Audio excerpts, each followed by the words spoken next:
बिस्मिल्लाहिर्रहमानिर्रहीम। अस्सलाम वालेकुम रहमतुल्लाहि व बरकातुहू। तो नाज़रीन, चलिए आज एक नए टॉपिक के साथ शुरू करते हैं। नबियों के किस्से वो हैं हज़रत शुएब अलैहिस्सलाम। माशाअल्लाह, ये हज़रत ईसा अलैहिस्सलाम के 1600 साल करीब पैदा हुए थे, यानी कि मोहम्मद सल्लल्लाहु अलैहि वसल्लम के करीब 2100 साल पहले। तो शुएब अलैहिस्सलाम को अल्लाह ने नबी बनाकर मदियन वालों की तरफ भेजा। इनकी कौम मदियन में आबाद थी। मदियन का नाम इब्राहिम के बेटे मदियन के नाम पर रखा गया था। मदियन इब्राहिम अलैहिस्सलाम की बीवी कतूरा से पैदा हुआ था। तो मदियन कौम अकवा खाड़ी के पूर्वी और पश्चिमी किनारे पर आबाद थी। शुएब अलैहिस्सलाम उनकी चौथी पीढ़ी में से थे, इसीलिए कुरान ने उनको अखा यानी भाई के नाम से पुकारा गया है। हम जानते हैं उसको कहते हैं अरबी में भाई को। तो सूरह नंबर 7 सूरह अल-अराफ आयत नंबर 85 में है, मदियन की तरफ उनके भाई शुएब को भेजा, यह है। फिर सूरह नंबर 11 सूरह हूद आयत नंबर 84 में है, मदियन वालों की तरफ उनके भाई शुएब को भेजा। ये दोनों सूरह में है। तो शुएब अलैहिस्सलाम ने भी दूसरे नबियों की तरह अपनी कौम को एक अल्लाह की यानी कि वैदानियत की तरफ दावत दी, क्योंकि ये सारे नबियों की दावत जो है कि बुनियाद थी वैदानियत, एक अल्लाह की तरफ आना और मुझे नबी मान लो, ये सारे नबी कहते थे। तो इसी के साथ उनकी कौम बहुत सारी दूसरी बुराइयों में भी पड़ी हुई थी। वह नाप तौल में गड़बड़ करने लगी थी। लेने में ज़्यादा तौलती थी और देने में कम। तो कुरान में सूरह नंबर 7 सूरह अल-अराफ आयत नंबर 85 में आया पूरा कि उसने कहा, ए मेरी कौम वालों, यानी कि शुएब अलैहिस्सलाम ने कहा, अल्लाह की इबादत करो, उसके अलावा तुम्हारा कोई इलाह नहीं है। तुम्हारे पास तुम्हारे रब की खुली दलील आ चुकी है, तो तुम पूरा पूरा नापो और तौलो, और लोगों को उनकी चीज़ों में घाटा ना दो, और ज़मीन में फसाद ना मचाओ जबकि उनका सुधार हो चुका हो।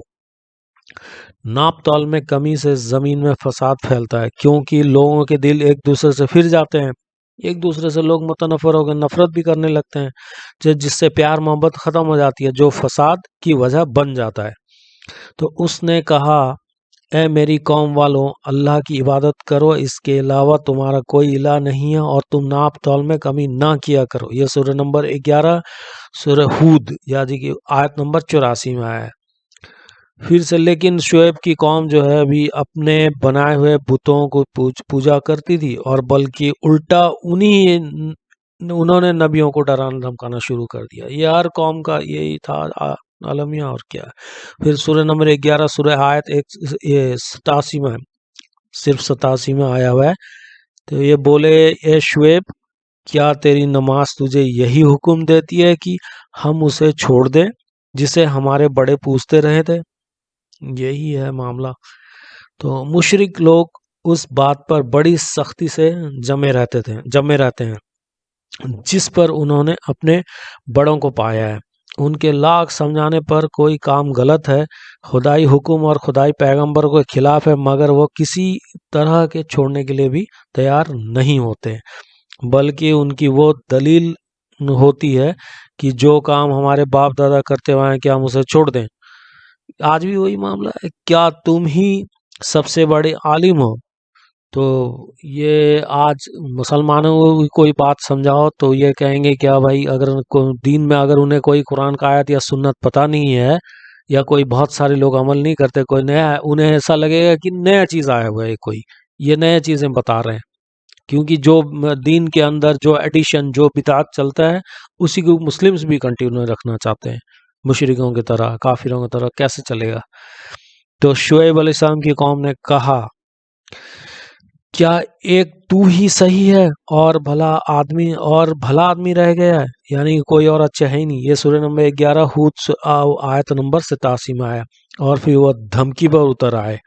तो धमकी जो दिए, क्या दिया, उस सूरह नंबर 7 में लिखा है, सूरह अल-अराफ आयत नंबर 88 में, कि उसकी कौम के सरदारों ने, जो अपने आप को बड़ा समझते थे, कहा, ए शुएब, हम तुझे और उन लोगों को जो तुम्हारे साथ ईमान लाए हैं अपनी बस्ती से निकाल देंगे, या फिर तुम तुम्हारी मिल्लत में लौट जाओ। और फिर उन्होंने अपनी कौम वालों से भी कहा, ये सूरह नंबर 7 सूरह अराफ आयत नंबर 90 में है, उसकी कौम के सरदारों ने जिन्होंने इनकार किया था अपनी कौम के लोगों से कहा, अगर तुम शोएब के चाहने वाले हो तो बेशक ही तुम घाटे में पड़ जाओगे। ये दुनियाई घाटा दिखता है और क्या। तो शोएब अलैहिस्सलाम की कौम का भी वैसा ही खात्मा हुआ जैसा इससे पहले दूसरी कौमों का हो चुका था, यानी कि उनको भी अल्लाह का अजाब ने आकर पकड़ लिया। तो ये भी डिटेल्स आया हुआ है किसमें, सूरह नंबर 7 में, सूरह अल अराफ में, आयत नंबर 91-92 में, कि आखिरकार एक दहशत देने वाली मुसीबत ने उन्हें आ लिया और वह अपने घरों में औंधे पड़े रहे। जिन लोगों ने शुएब को झुटलाया अलैहिस्सलाम, उनकी हालत ऐसी हो गई जैसा वे कभी वहां बसे ही नहीं थे। तो शुएब अलैहिस्सलाम को झुटलाने वाले ही घाटे में रहे।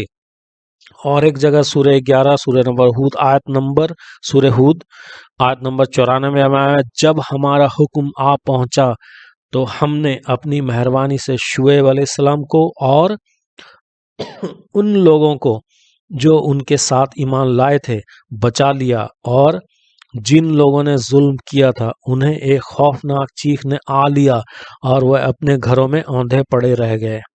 या अल्लाह, आज शुक्र करें कि इतना, वो तो अजाब तो कुछ तो दिख रहा है मुसलमानों का हालात, लेकिन ऐसा खुला अजाब नहीं आ रहा है जो आना चाहिए। अगर ये आता तो लोगों के दिल, आज के जो कमज़ोर लोग हैं हम और आप, ये बर्दाश्त नहीं कर पाते। तो चलिए, टॉपिक बड़ा हो जाएगा इंशाल्लाह, नेक्स्ट शुएब अलैहिस्सलाम कंटिन्यू रखेंगे। तब तक के लिए दुआ में ख्याल रखें, सब्सक्राइब करें, लाइक करें, शेयर करें, इसे बार बार सुनें और इसे याद करने की कोशिश करें, ख़ास करके प्यारे बच्चे। ये बहुत इंटरेस्टिंग है, इससे सबक है। तो चलें, जज़ाकल्लाह खैर।